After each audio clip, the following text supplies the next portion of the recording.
10 محرم کا روزہ رکھنا مسنون ہے، 7، 11 کا یا 9 کا شامل کر لیا جائے۔ حضور جب تشریف لائے مدینہ المنورہ میں تو حضور نے دیکھا کہ یہود روزہ رکھتے تھے، تو پوچھا تم روزہ کیوں رکھتے ہو؟ تو انہوں نے کہا کہ حضرت موسیٰ علیہ السلام کو قبطیوں سے اس دن نجات ملی تھی، تو فرمایا حضرت موسیٰ علیہ السلام کا حق ہمارے اوپر زیادہ ہے۔ تو حضور نے روزہ رکھا اور پھر فرمایا کہ اگلے سال اللہ نے چاہا تو ہم 7 ایک روزہ اور شامل کریں گے، تاکہ ان سے مشابہت نہ ہو جائے۔ عددی مشابہت سے بھی بچنے کے لیے حضور نے کہا کہ ہم 2 رکھیں گے۔ تو روزہ اگر عاشورے کا رکھنا چاہیں تو اس کے لیے سنت یہ ہے کہ 7 یا 9 کا شامل کریں یا 11 کا شامل کریں۔ تو جو افضل ترین روزے ہیں ان میں سے عاشورے کے روزوں کا بھی شمار ہوتا ہے۔ تو اگر ممکن ہو تو جن کو اللہ نے صحت عطا کی ہے، تو آج کل اتنی شدت کی گرمی بھی باقی نہیں رہی، تو وہ یہ روزے رکھیں، ذکر و فکر کے اندر ان ایام کو گزاریں، اپنے والدین کی قبروں پر، اعزاء و اقرباء کی قبروں پر ہر جمعے کو جانا چاہیے۔ اس کے علاوہ بھی جب موقع ملے، یہ رواج جو پیدا ہو گیا ہے کہ 9 محرم کو یا 10 محرم کو مٹی ڈالنے کے لیے وہاں قبرستان میں جایا جاتا ہے، یہ 8، 10، 15 سال سے شروع ہوا ہے، جبکہ اس کی کوئی اصل نہیں ہے۔ تو اگر آپ روٹین سے جاتے ہیں تو آپ کو ہر جمعے کو جانا چاہیے والدین کی قبروں پر، اور وہاں جا کے ہر جمعے کو سورہ یاسین کی تلاوت کرنی چاہیے۔ تو سال کے بعد صرف 10 محرم کو یا 9 محرم کو جانا، یہ بہرحال اس دور کی ایجاد ہے، یہ کوئی مسنون نہیں ہے اور یہ کوئی سنت نہیں ہے۔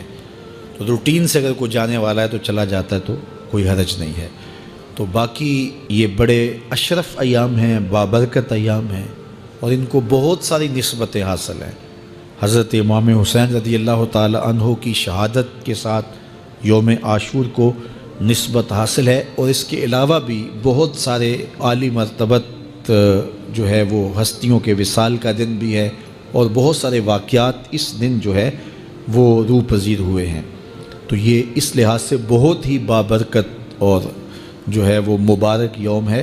تو اس دن کو ذکر و فکر میں، عبادات میں بسر کیجیے گا، اور اپنی زندگی کی ایک ایک ساعت کو اللہ اور اس کے رسول کے نام پر لگا دینے کے جذبوں سے سرشار ہو کے زندگی گزاریے گا۔ حضرت امام پاک انہوں نے اپنی زندگی دین کے لیے قربان کر دی، تو یہ 10 محرم ہمیں سبق دیتا ہے، اور ہم اس دن عہد کرتے ہیں اگر انہوں نے اپنے بچے بھی قربان کر دیے اور اپنی اولادیں بھی بھوک اور پیاس میں قربان کر دیں، تو آقا کریم نے فرمایا لوگو میں تمہارے اندر وہ چیزیں چھوڑی ہیں، اگر تم ان کو مضبوطی سے پکڑ لو تم کبھی بھی گمراہ نہیں ہوگے۔ جس طرح پچھلی امتیں انبیاء علیہ السلام کے چلے جانے کے بعد دوبارہ گمراہی میں پلٹ گئیں، گمراہی کی طرف چلی گئیں، تو ایسا نہیں کہ تم بھی گمراہی کی طرف چلے جاؤ۔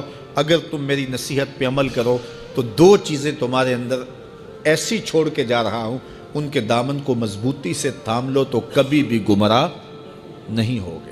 ان میں سے پہلی چیز کتاب اللہ، اللہ کی کتاب، اور دوسری بھاری چیز جو میں تمہارے اندر چھوڑ کے جا رہا ہوں وہ میرے اہل بیت نبوت ہے۔